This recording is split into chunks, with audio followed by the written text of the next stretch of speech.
Mesdames,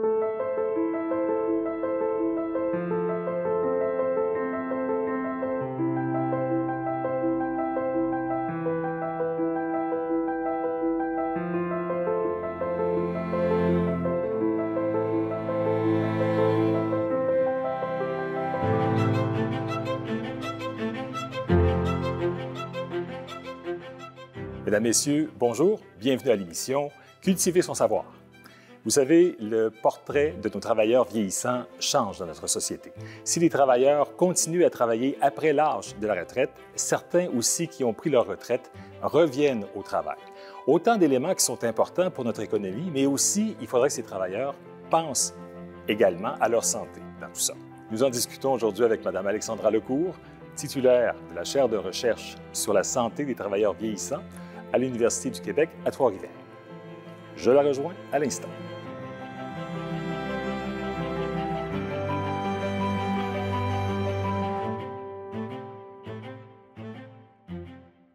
Bonjour, professeur Lecourt. Bonjour. Comment allez-vous? Je vais très bien, merci. Merci d'être des nôtres aujourd'hui. Ça me fait plaisir. Écoutez, vous êtes également docteur en sciences biomédicales? Oui, en fait, c'est ça. Je suis professeure ici là, au département d'ergothérapie et j'ai une formation d'ergothérapeute. Puis après ça, j'ai poursuivi au doctorat en sciences biomédicales et au postdoctorat en santé organisationnelle. Donc, la santé, c'est mon élément. C'est votre dada, comme on dit. Puis là, davantage, il y a un créneau qui se dessine, celui du vieillissement de la main-d'œuvre, notamment. Exactement. Je m'intéresse aux travailleurs là, depuis plusieurs années, mais les travailleurs vieillissants, c'est vraiment mon intérêt particulier. Et c'est pour ça, d'ailleurs, là, que j'investis mes efforts là, dans la chaire de recherche là, sur la santé des travailleurs vieillissants. Oui, puis notamment, je me posais la question au niveau des travailleurs vieillissants. Qu'est-ce qu'on définit comme étant un travailleur vieillissant? Bon, c'est pas encore clair à 100% à quel âge on devient un travailleur vieillissant. Hein. Il y a des divergences dans les écrits, mais on s'entend de plus en plus pour dire qu'on considère un travailleur comme étant vieillissant à partir de l'âge de 55 ans. Hein, c'est la limite, le seuil là, qui a été établi et qui est reconnu là, dans les écrits, puis aussi par les instances là, gouvernementales. D'accord. Et quels sont les points d'intérêt pour cibler justement ces travailleurs vieillissants? Bien, les travailleurs vieillissants, ce qu'il faut comprendre, c'est qu'ils représentent là, le plus du tiers des travailleurs canadiens. Donc, c'est une proportion importante de travailleurs. Puis aussi, ils sont liés à la croissance la plus importante de travailleurs au Québec. C'est-à-dire que la tranche de la population qui augmente le plus en termes de travailleurs, ce sont les travailleurs vieillissants. Ça, c'est lié au vieillissement de la population, donc la population vieillit, donc les travailleurs aussi, mais c'est aussi lié au portrait du vieillissement qui change. Hein? Maintenant, on maintient nos occupations, nos activités beaucoup plus longtemps qu'auparavant. Donc, si on a la santé, on a la possibilité de continuer à travailler plus longtemps. Et puis ça fait en sorte là, que les gens là, vieillissent au travail maintenant. Oui, puis on travaille plus longtemps, puis certaines personnes qui, elles, ont connu un peu la retraite, décident de revenir aussi sur le marché du travail. Oui, ça aussi, c'est un phénomène assez récent. On parle là, de plus de 30% des Canadiens qui décident de réintégrer le marché du travail après une première retraite, pour différentes raisons. Là. Mais puis souvent, ces gens-là, en plus, vont retourner sur le marché du travail dans un emploi différent de celui qu'ils occupaient avant. Oui. Donc ça amène d'autres risques parce qu'ils ont développé plusieurs compétences hein, dans leur carrière.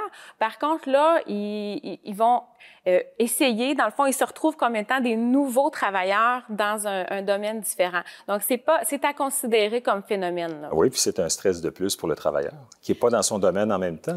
Oui, mais souvent, les gens qui vont faire ce choix-là vont le voir comme un défi, hein, comme une occasion là, d'apprentissage, parce qu'on apprend là, tout au long de la vie. Puis, il y a différents facteurs qui vont faire en sorte que ça peut être favorable. Entre autres, les gens qui vont choisir d'aller dans un nouveau domaine vont le faire souvent parce qu'il va y avoir des conditions qui vont être avantageuses pour eux puis qui vont correspondre à leurs besoins dans ce nouveau domaine-là. Là. D'accord. Et quand on connaît un arrêt de travail, qu'on est un travailleur vieillissant et qu'on connaît un arrêt de travail, la réinsertion dans le travail aussi, votre recherche a peut-être aussi conclu sur des éléments à considérer dans le retour au travail. Oui, bien c'est sûr. Moi, je m'intéresse aux travailleurs vieillissants, surtout, dans le fond, après une période d'arrêt. Comment on fait pour ramener des travailleurs vieillissants qui ont vécu une période d'arrêt au travail, si c'est ça leur désir? Parce que avec l'avancement en âge, ça va arriver qu'on va devoir s'absenter du travail, soit parce qu'on s'est blessé au travail, soit parce qu'on a un problème de santé X qui fait qu'on peut pas être au travail, ou soit parce qu'on a décidé de prendre notre retraite puis finalement on change d'avis. Donc ça, c'est des situations de vie qui arrivent. Puis actuellement, dans les écrits, ce qu'on sait, c'est comment on fait pour maintenir au travail ou comment on fait pour accompagner un travailleur pour maintenir son emploi sans période d'arrêt. Un travailleur qui travaille pour une compagnie X, mais comment je fais pour le maintenir en emploi? Mais si ce travailleur-là doit s'absenter, comment on fait pour le ramener? Ça, c'est moins connu parce que il y a toute une trajectoire là, pendant la période d'arrêt qui va être différente pour les travailleurs vieillissants parce qu'ils ont des caractéristiques particulières, biologiques, physiologiques, mais aussi générationnelles. Fait que le processus de retour en emploi sera pas nécessairement le même que la population générale de travailleurs. Non, sans compter aussi, il y a tout l'aspect psychologique derrière tout ça en même temps. Oui, parce que si je vis une situation de santé, par exemple, si j'ai un diagnostic de cancer qui est plus fréquent avec l'avancement en âge, qui m'empêche d'aller au travail, puis qu'après ça, je veux reprendre mes occupations, mon corps, peut-être qu'il va être en mesure de le faire avec certaines limites, mais ma tête aussi, je dois la préparer là, à ce retour-là. À faire face également. Puis on peut parler à ce moment-là pour aider nos travailleurs vieillissants. C'est peut-être la collaboration avec ses collègues de travail pour essayer de faire en sorte que le travailleur vieillissant se sente bien accepté, sente qu'il est à sa place aussi. Bien, il y a plusieurs pistes là, de solutions qu'on a parce qu'il faut comprendre que les travailleurs vieillissants, c'est vraiment une population expérimentée, c'est une main-d'œuvre qualifiée qu'on veut garder là, sur le marché du travail, surtout avec le contexte de la pénurie de main-d'œuvre. Donc, il faut faire des efforts collectivement pour les aider à avoir un processus de retour au travail qui soit satisfaisant. Fait que dans les écrits, ce qu'on note là, qui est vraiment des clés, pour des clés du succès là, pour le retour au travail. Si on prend, par exemple, le côté du travailleur, bien, il faut vraiment réfléchir à ses motivations pour retourner au travail.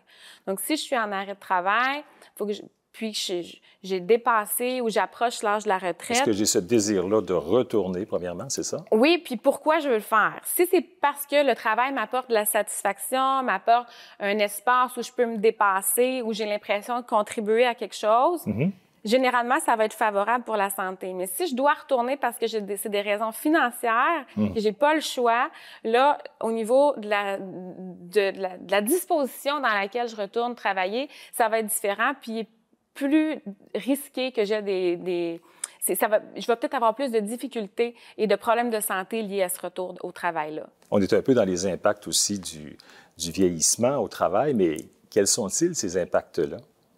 Les impacts du vieillissement au travail, bien, tu sais, c'est sûr que quand je vieillis au travail, il y a des changements qui dans ma personne qui se produisent, des changements physiologiques, biologiques, comme je disais tout à l'heure. Puis il y a des changements du côté du travail aussi, où on a une accentuation du numérique, où ça continue à bouger vite, où, par exemple, là, avec la pandémie, le télétravail est devenu beaucoup plus répandu. Si moi, j'ai été en arrêt, j'ai vécu des changements dans mon corps, je reviens au travail, ça a beaucoup, beaucoup changé au niveau de mon emploi. Bien, peut-être que l'ajustement, l'adéquation entre mes nouvelles capacités, qui sont différentes de celles d'avant mon arrêt, puis les exigences, puis le fonctionnement de mon travail, peut-être qu'on va avoir de la difficulté à trouver un arrimage. Donc ça engendre beaucoup de stress chez les travailleurs qui ont peur de ne pas être en mesure de rattraper, dans le fond, de se remettre en emploi au même niveau qu'il était avant, malgré les changements là, qui se sont produits. Et puis, on sait que, comme je le disais d'entrée de jeu, c'est qu'on compte beaucoup sur les travailleurs, sur notre population vieillissante, justement, compte tenu aussi de la pénurie de main-d'œuvre, de la pénurie criante de main-d'œuvre. Oui, il faut vraiment considérer les travailleurs vieillissants comme faisant partie de la solution. parce que nos travailleurs vieillissants sont de plus en plus en forme. Oui. Il y a beaucoup d'avancées là, au niveau des connaissances qu'on a pour maintenir des bonnes habitudes de vie, les avancées médicales, le style de vie aussi qu'on adopte qui est différent maintenant, qui fait en sorte qu'ils sont en forme. Puis ceux qui veulent être au marché du travail, je pense que ça doit quand même demeurer un choix. Il faut vraiment les considérer. Donc, il faut changer notre façon de percevoir le vieillissement au travail. Il faut voir ça vraiment comme de maintenir une expertise puis valoriser les travailleurs vieillissants et pas voir juste les côtés négatifs qui accompagnent le vieillissement parce que il y a vraiment une richesse dans ces travailleurs-là qu'on doit utiliser entre autres, pour transmettre là, aux plus jeunes. Oui, puis ce qui est malheureux, c'est que parfois, les milieux de travail, on retrouve de l'agisme aussi. Alors, il y a peut-être une éducation également à faire aux différentes générations qui sont au travail aussi. C'est sûr que dans les milieux de travail, il y a de la discrimination fondée sur l'âge, effectivement. Par exemple, un travailleur vieillissant, il y a des études qui ont démontré que les travailleurs vieillissants se font offrir moins de faire de la formation parce que les employeurs voient pas la plus-value d'investir dans la formation pour un travailleur qui lui reste moins d'années à vivre, pas à vivre, pardon, à travailler. À vivre aussi. Ouais. Mais... à travailler. Puis aussi, c'est que parfois, certains employeurs doutent même de la capacité d'un travailleur vieillissant à apprendre de nouvelles choses, ce qui n'est pas fondé là, dans les écrits. Oui. Donc oui, il y a de l'agisme. Puis, quelque chose qui est bien particulier à notre période contemporaine de l'emploi, c'est vraiment... c'est la période actuellement, là, depuis qu'on compile des statistiques sur l'emploi, où on a le plus de générations qui se côtoient dans les milieux de travail. On a des jeunes, des enfants, là, à partir de 11 ans, qui vont commencer à travailler à temps partiel les week-ends parce qu'il y a tellement un manque de main-d'œuvre. Et on a des gens qui sont assez âgés, qui vont jusque dans les 80, qui continuent à travailler. Donc, comment on fait pour faire cohabiter toutes ces générations-là pour maintenir les gens en santé? Ça, c'est le défi là, qu'on se donne pour les prochaines années. Mais il faut vraiment que les générations se parlent et qui essaient de se comprendre parce qu'ils ont des valeurs différentes, des modes opératoires différents, mais il faut vraiment voir la richesse de tout ça, puis favoriser l'inclusion des travailleurs vieillissants là, avec les plus jeunes. Fait que c'est les activités intergénérationnelles, ça a été démontré comme étant efficace dans la société en général, entre autres dans les loisirs, mixer par exemple des enfants d'école secondaire ou primaire qui vont visiter des personnes âgées en résidence. On voit des effets bénéfiques pour la santé, mais il faut penser à faire le même genre d'activité dans les milieux de travail pour qu'on se comprenne, qu'on se côtoie, puis après ça va être plus facile de bâtir ensemble des liens en emploi. Puis effectivement, on parlait autrefois là, du fossé des générations, mais là, le fossé des générations, c'est sur plusieurs générations de travail. Et puis en même temps, d'amener ces travailleurs-là, oui, on voit les bienfaits d'une cohabitation entre les travailleurs plus jeunes et les travailleurs plus âgés, ça vient dynamiser tout ce beau monde-là, mais pour les entrepreneurs, ce sera tout un défi, assurément. Il y a assurément des défis. Moi, je pense aussi qu'il faut améliorer la formation des gestionnaires par rapport à ces situations-là, cette réalité-là qui va continuer d'augmenter. Les travailleurs vieillissants, on prévoit là, que d'ici les prochaines années, la proportion va augmenter. Donc, faut faire avec. Puis, il faut, tant qu'à faire avec, il faut l'utiliser à son plein potentiel. Donc, il faut améliorer la formation des gestionnaires à considérer les caractéristiques particulières des travailleurs vieillissants. Dans nos études, je vous donne un exemple. Quelque chose qui a ressorti beaucoup, c'est qu'un travailleur vieillissant, fin de la cinquantaine, début de la soixantaine, il y a un contexte de vie bien particulier. Souvent, les gens sont bien impliqués auprès de leurs enfants, de leurs petits-enfants, mais sont aussi souvent aidants naturels pour leurs parents qui sont encore en vie, qui ont 80, 90 ans. Ça fait que c'est quand on arrive pour ramener une personne qui a eu un arrêt de travail, avec tout ce contexte de vie qui est complexe-là, ça l'amène des enjeux.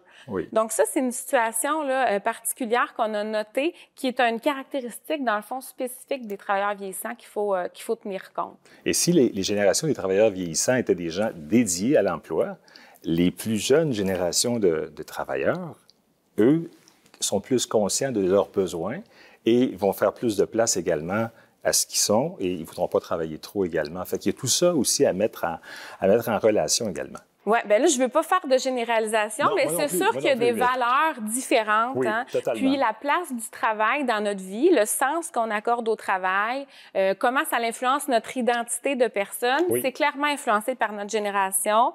Puis par le moment dans lequel on est entré sur le marché du travail, est-ce qu'il y avait beaucoup d'emplois, pas beaucoup d'emplois, la place des loisirs. Oui, vous avez raison que ça c'est peut-être des différences là, entre les générations. C'est un défi autre, mais pour lesquels les entrepreneurs devront être conscients puis être sensibles aussi. Oui, puis c'est sûr que là, actuellement, le marché de l'emploi est favorable pour faire ces modifications-là, pour maintenir les travailleurs vieillissants en emploi.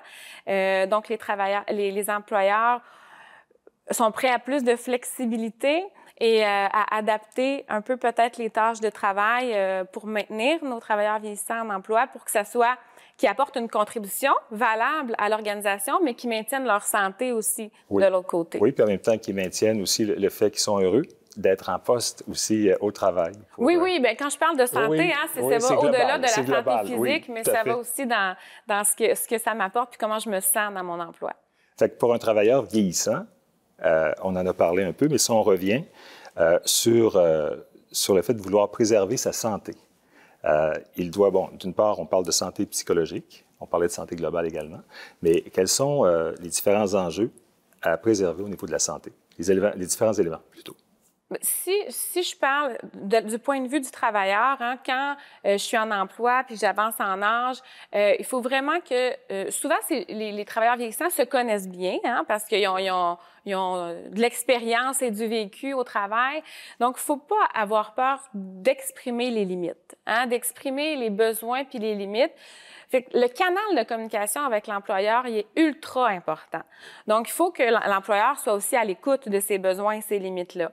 Mais si je fais un travail qui est au-delà de ce que je peux donner ou qui est pas tout à fait ajusté avec mes valeurs en vieillissant, je vais avoir un dilemme à l'intérieur, puis je vais avoir de la difficulté à me maintenir en emploi. Puis c'est là où il peut arriver des atteintes à la santé là, liées au travail. Oui. Donc, premièrement, apprendre à se connaître, identifier ses limites, le canal de communication avec l'employeur, le soutien des collègues est super important. Ça, c'est une variable là, qui ressort vraiment beaucoup.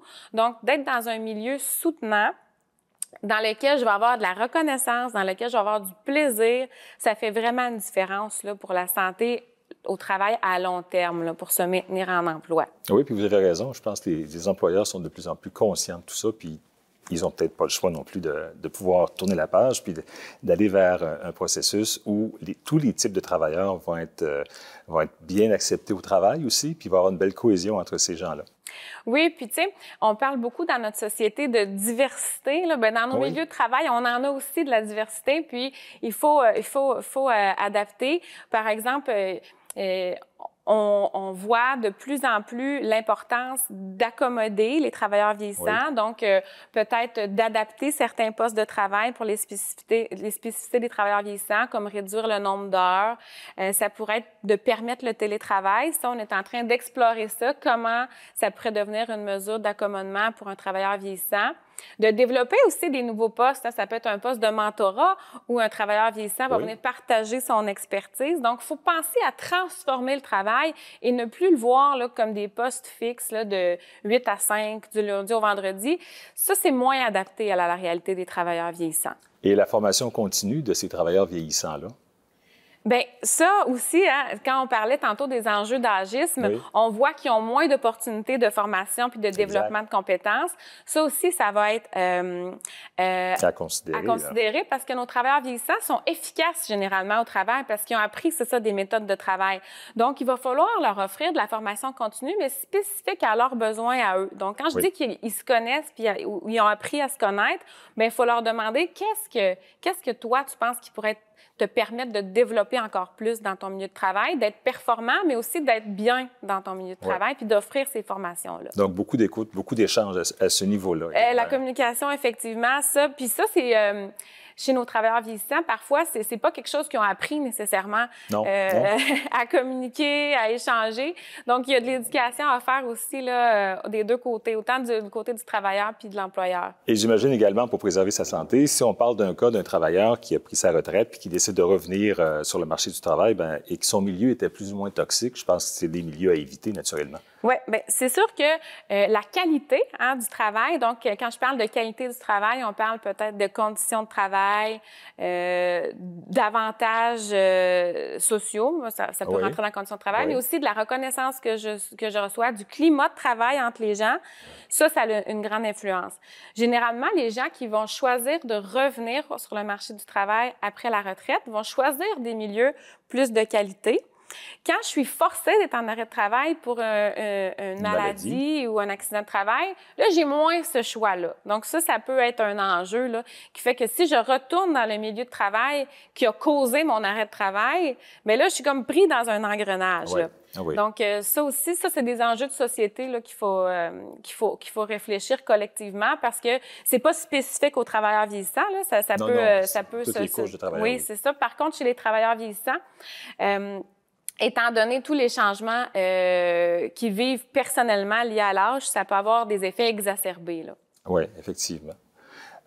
Et dans tout ça, c'est sûr que le contexte qu'on a vécu avec la pandémie vient aussi exacerber probablement la volonté des travailleurs vieillissants de retourner au travail aussi. Il y a peut-être comment dire, il y a peut-être un élément là où il faudrait creuser davantage, peut-être, en termes de recherche? Oui, bien, c'est sûr que la pandémie, on a vu 2 volets pour les travailleurs vieillissants. Ceux qui ont décidé de quitter le marché de l'emploi parce que les risques étaient trop importants, puis il y avait de la difficulté à gérer ces risques-là. Voilà. Ben oui, puis aussi, il y avait peur du virus et de comment ça pouvait les affecter. Oui. Donc, il y en a qui ont quitté peut-être plus tôt que le temps qui aurait quitté là, auparavant. Oui. Mais il y en a d'autres qui ont profité de ce moment-là. Je pense entre autres à plusieurs personnes du système de la santé qui sont venues prêter main forte, qui ont décidé, je vais sortir de ma retraite pour retourner travailler, pour donner, contribuer parce que c'était quelque chose qui était apprécié. Puis ils ont vu un sens là, dans ce... Un sens à leur travail également. Oui, c'est ça, dans ce contexte-là.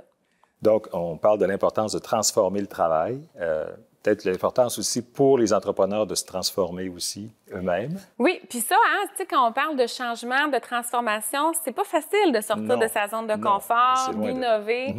Ça prend de l'énergie, ça prend du temps. C'est sûr qu'en contexte de pénurie de main-d'œuvre, du temps, les entreprises, ils en ont pas tellement. Mais je pense qu'il faut voir que l'investissement qu'on va faire pour transformer notre milieu de travail, pour que les travailleurs vieillissants puissent y contribuer à la hauteur de leurs compétences, il faut voir que ça va rapporter sur le long terme. Donc, il ne faut pas juste voir ce que ça me demande maintenant, mais à plus long terme, je vais être capable de garder mon monde plus longtemps, je vais être capable de garder une expertise qui va être transmise aux plus jeunes, je vais être capable de stabiliser mes équipes de travail. Donc, il faut voir la rentabilité de ça, mais pas à court terme, mais plus sur le moyen et long terme. Oui. OK. Et si on parle de la recherche, justement, que vous avez entreprise, les suites de cette recherche-là, quels sont les éléments dans la suite de votre recherche? Bien, là, dans le fond, comme je vous disais tout à l'heure, on va vraiment aller explorer les effets de la coopération intergénérationnelle. Ça, c'est vraiment un enjeu parce que, je m'intéresse particulièrement aux travailleurs vieillissants, toutes les notions d'agisme, mais aussi le jeunisme qui existe, où les travailleurs vieillissants vont avoir des préjugés envers les jeunes travailleurs. Donc, Puis, fait que l'idée, c'est de considérer toutes les générations puis de tirer profit de leurs forces. Ils ont des différentes forces. Donc, on est en train d'explorer ça avec différentes organisations. Ici, mais ailleurs aussi, pour voir comment on peut faire pour trouver des solutions pratiques pour favoriser cette coopération-là. On explore les enjeux la plus-value, je dirais, peut-être de ce que peut apporter le télétravail chez les travailleurs vieillissants, parce que le télétravail est considéré comme une mesure d'accommodement pour plusieurs types de travailleurs, là, que ce soit une maman qui n'a pas de garderie puis qu'il faut qu'il travaille à la maison, que ce soit un travailleur qui a une incapacité physique qui fait que les déplacements, c'est plus difficile, on va permettre le télétravail. Mais comment on pourrait le permettre chez les travailleurs vieillissants? On explore ça parce que intuitivement, les employeurs ont tendance à dire, c'est un travailleur vieillissant, il ne voudra pas faire de télétravail, là, ça prend la technologie. Il y a des préjugés, c'est ça. Ouais, donc, on veut voir, mais comment on pourrait rendre ça pour que ça soit convenable, peut-être pas 100% de télétravail, ça peut être un travail hybride ou des choses comme ça, mais dans quelle mesure ça pourrait être bon pour les travailleurs vieillissants là, d'avoir accès à cette modalité de travail-là? Ouais, c'est vraiment passionnant. Puis ça, cette recherche-là, vous l'avez entreprise, vous avez commencé votre recherche il y a quelques années? Bon, ben des recherches, hein, c'est toujours sur le long terme, là, je dirais. Exact. En fait, la recherche sur le télétravail, c'est vraiment la pandémie là, qui nous a... ça a eu des bons effets quand même. Oui, c'est ça. Ben, c'est que ça l'a rendu cette modalité-là beaucoup plus accessible largement. Donc, on se questionne spécifiquement pour les travailleurs vieillissants. Donc, ça fait une année ou deux là, qu'on travaille là-dessus. On peut penser que pour la suite, pour les autres résultats que vous voulez, pour lesquels vous allez continuer votre recherche, que ça peut être à peu près le même laps de temps. Oui, ça peut être variable. La coopération intergénérationnelle, il faut prévoir probablement plus de temps parce que c'est un projet de plus grande envergure avec comprendre toutes les dynamiques de différentes générations, ça prend du temps. Et permettre par la suite de communiquer vos recherches. Il y a une façon sans doute de communiquer auprès de tous ces entrepreneurs-là, aux différentes tables d'entrepreneurs, ne serait-ce que par les sociétés de développement des différentes régions également aussi. Oui, on a plusieurs leviers. Puis moi, dans mes projets sur le travail, j'intègre généralement des gens du milieu dans les projets pour comprendre leur réalité, pour que ça soit vraiment ancré sur le terrain. Donc, je suis toujours ouverte s'il y a des entreprises là, qui ont de la volonté d'innover pour collaborer au projet, parce qu'on les installe vraiment dans les milieux de travail, les projets. Donc, ça prend des partenaires là, pour nous aider. Qui vont essayer d'avancer dans tout ça. Qui vont être des pionniers, des champions dans leur domaine. Là. Oui, tout à fait. Écoutez, c'est pas mal tout le temps qu'on avait. On souhaite vous revoir dans le cadre peut-être de la suite de votre recherche. Et tout ce qu'on peut dire, c'est que c'est fort intéressant, puis il y a beaucoup de travail. Beaucoup de travail de la part de nos entrepreneurs, de la part de toutes les générations aussi de travailleurs, et surtout les travailleurs vieillissants pour que, de leur côté, ils puissent y mettre du leur pour justement que tout aille bien, puis avoir confiance en eux-mêmes également. Un grand merci de votre participation, professeur Lecourt. Ça me fait grandement plaisir. C'est vraiment un très beau sujet, puis au plaisir de pouvoir se rencontrer à nouveau. Pareillement, merci. Alors, mesdames, messieurs, c'est ce qui clôt notre émission pour aujourd'hui. J'en profite également pour remercier l'Université du Québec à Trois-Rivières, campus de Drummondville, pour son étroite collaboration. Ceci étant dit, à la semaine prochaine pour une prochaine émission de Cultiver son savoir.